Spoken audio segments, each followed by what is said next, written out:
शिक्षा और स्वास्थ्य किसी भी राज्य के वेलफेयर स्टेट के केंद्र बिंदु होते हैं और यही सोच भाजपा सरकार की नीतियों में भी स्पष्ट रूप से दिखाई देती है।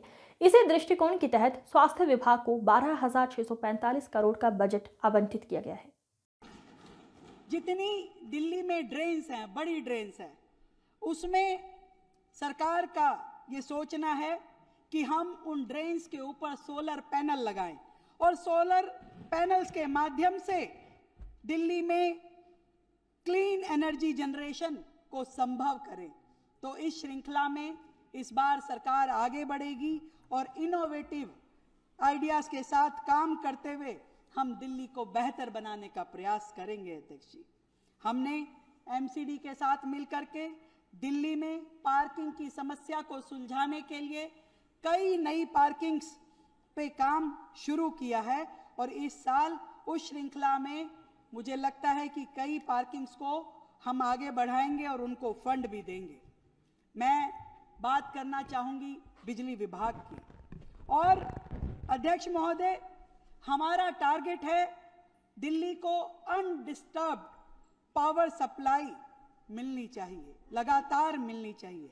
और इसके लिए हमने पावर डिपार्टमेंट को 3,942 करोड़ रुपए का बजट दे करके दिल्ली में बिजली सब्सिडी भी जारी रहेगी और प्रधानमंत्री सूर्य घर मुफ्त बिजली योजना और सौर ऊर्जा के उत्पादन आधारित प्रोत्साहन योजना भी दिल्ली सरकार में लगातार चलेगी, जिससे हम अपनी पावर इंडिपेंडेंस को कायम कर सके, इसको आगे बढ़ा सके।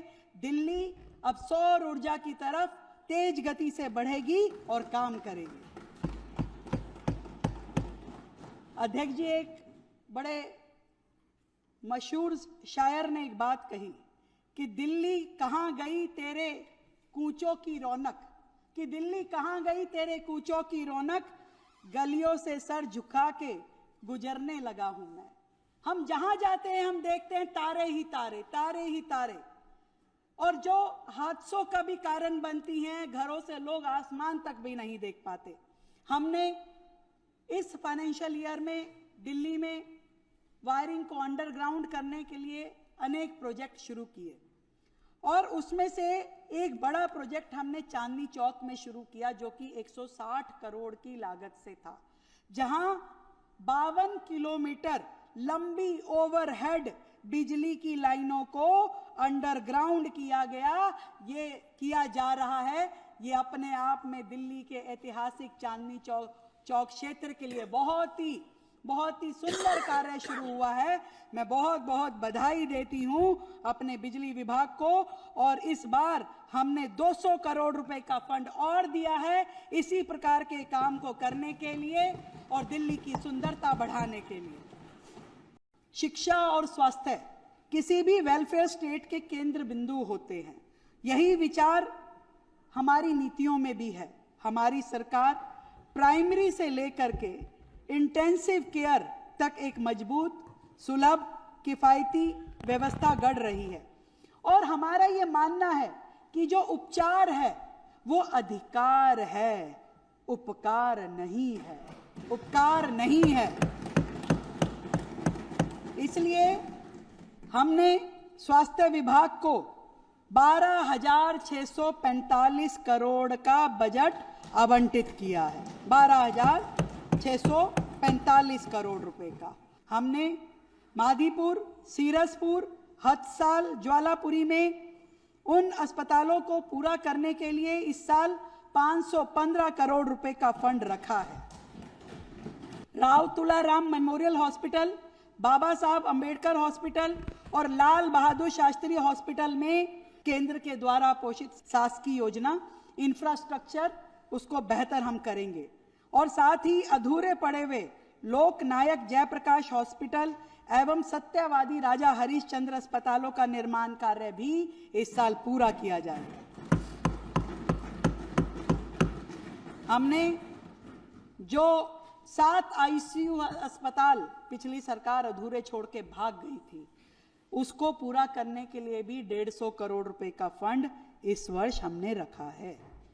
हमने अस्पतालों में मशीनें खरीदने के लिए मेडिकल इक्विपमेंट खरीदने के लिए, दवाइयाँ खरीदने के लिए 787 करोड़ रुपए का फंड अलग से सीपीए के माध्यम से खरीदारी करने के लिए रखा है, 787 करोड़ रुपए।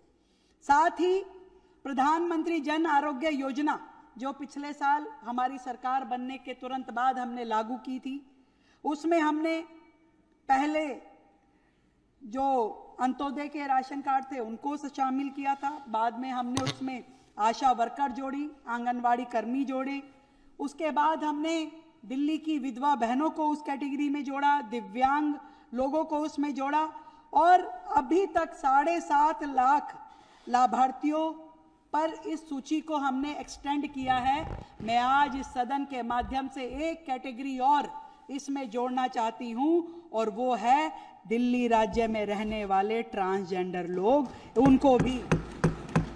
तो हमने अपनी आयुष्मान योजना की इस कैटेगरी में अब से ट्रांसजेंडर्स को भी जोड़ा है और टोटल 202 करोड़ रुपए का प्रावधान इस योजना के मातहत रखा है। अध्यक्ष जी,